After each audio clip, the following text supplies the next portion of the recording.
जय हिंद बच्चों, नमस्ते. So and so. Now, near about in all the school in Python, I'm talking to Python. The exams of 9th standards are going.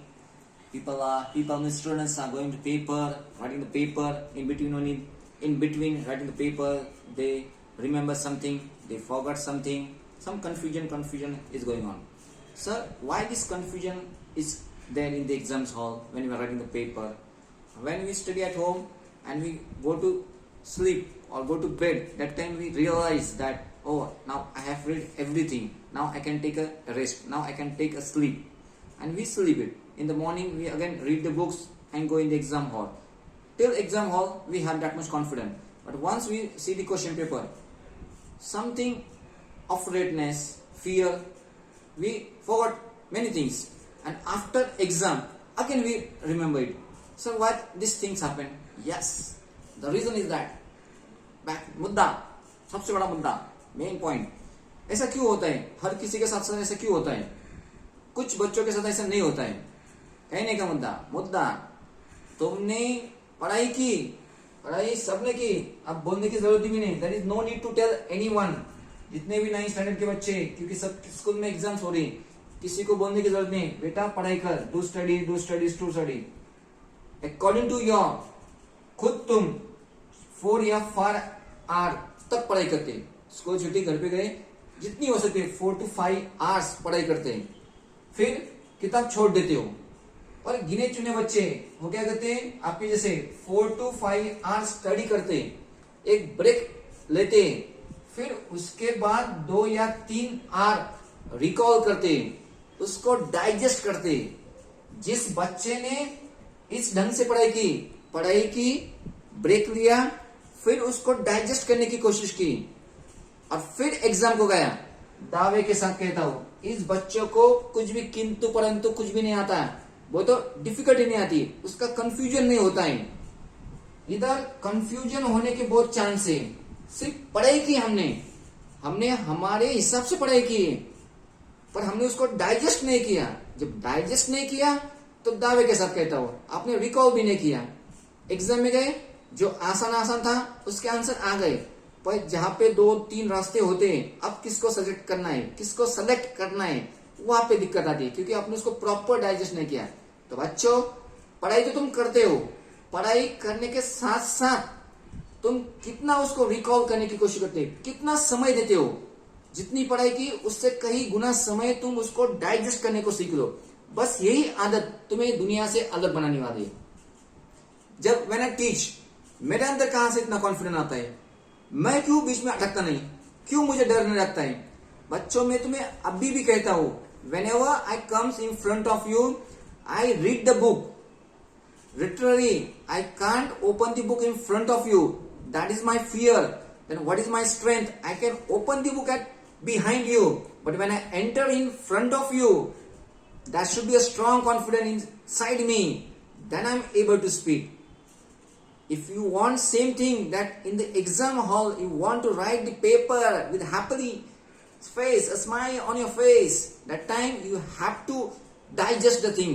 Sit, study, after that recall what you have studied, again read the book, and then go to bed, and then go to exam hall, then see. You just make this small change in you and give me the feedback tomorrow or day after tomorrow. Yeah sir, whatever you are told, no, Ajab Prem ki Gajab Kahani, that something works out. Okay, now I will not take a lot of time. You exam Monday को किस paper की मेरे को कुछ लेन देने उससे, ये मेरा प्राइवेट चैनल है, मेरे मन की मालिक, मैं खुद अपने चैनल का मालिक हूँ.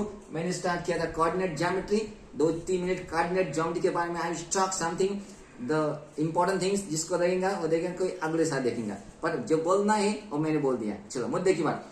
Coordinate geometry. Yesterday we have started in that coordinate geometry. I've given some example.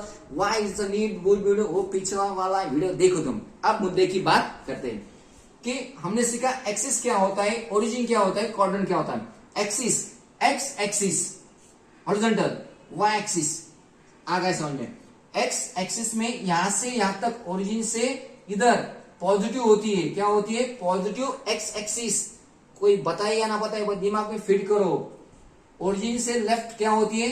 Negative X axis. उसी तरह से ओरिजिन से ऊपर क्या होती है?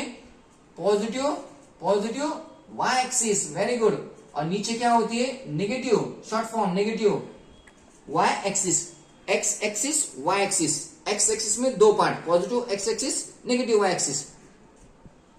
ऊपर पॉजिटिव वाई एक्सिस, नीचे negative Y axis. Concept clear. Origin यहां पे होता है, ओरिजिन यहां पे ओरिजिन होता है। क्वाड्रेंट, पहले एक बोर्ड था पर अब मैंने दो लाइन खींची, एक हॉरिजॉन्टल एक vertical, perpendicular to each other.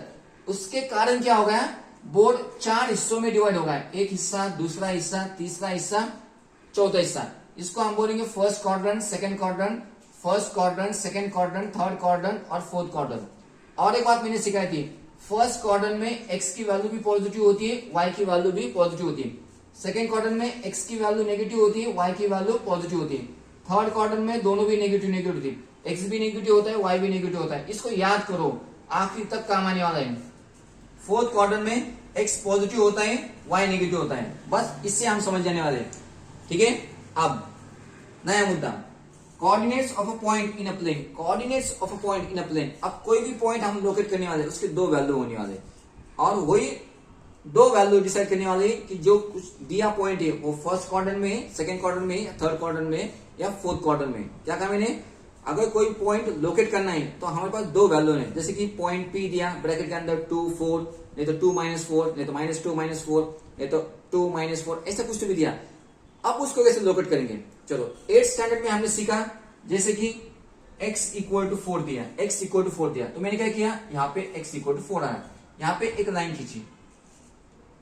इस लाइन का इक्वेशन है x इक्वल टू 4, क्योंकि उस लाइन ने x एक्सिस को 4 की जगह पे कट किया, and this line is perpendicular. इसका मतलब this line is parallel to y axis. जब x equal to 4 line draw की, that line is parallel to y axis. और एक किसने दिया y इक्वल टू 3, इसका मतलब क्या होगा, कहीं तो भी ऐसी लाइन होने वाली। ठीक है, इसका इक्वेशन y इक्वल टू 3। ठीक है, अब y इक्वल टू 3 एक लाइन है, this is perpendicular to y axis. इसका मतलब होता है this line and x axis are parallel to each other. ठीक है, पक्का। अब दोनों लाइन ने कहीं तो भी कट किया, यहाँ पे आता है एक पॉइंट पे। जब दो लाइन एक दूसरे को कहीं तो भी कट करती है, वहां पे आता है एक पॉइंट। अब इसके कोऑर्डिनेट्स क्या है, इसकी वैल्यू क्या है, कभी भी x वैल्यू लिखनी फर्स्ट, पहले x वैल्यू लिखनी है और दूसरे में y वैल्यू लिखनी है। अब x वैल्यू, तो इस लाइन ने x एक्सिस को कहां पे कट किया, 4, जो p है उसके कोऑर्डिनेट बन गए x की वैल्यू 4, और फिर दूसरा होता है y एक्सिस को कहां पे कट किया, 3 पे। तो location of point P is 4 3।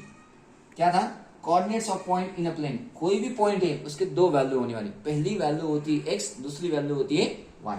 और एक एग्जांपल, जैसे कि x equal to -4, y equal to 2, x equal to 4, x equal to -4, कहां पे, यहाँ पे ऐसी लाइन आने वाली,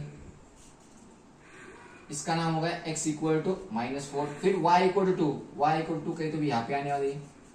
अब यहाँ पे एक नया पॉइंट आ गया q। अब q के कोऑर्डिनेट्स क्या है, सर ने कहा पहले x लिखना बाद में y।